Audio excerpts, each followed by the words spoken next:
அருகம் புல்லில் அசைவது யாரு? அறிவை விருத்தி செய்வது யாரு? மண்ணை குழைத்தால் வருவது யாரு? மண்ணை காக்கும் சாமியும் யாரு? வெள்ளையருக்கில் உள்ளது யாரு?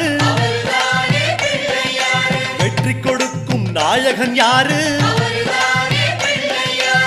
முன்னே வந்த சாமியும் யாரு? அவரும் வாழ்வது எங்கே கூறு?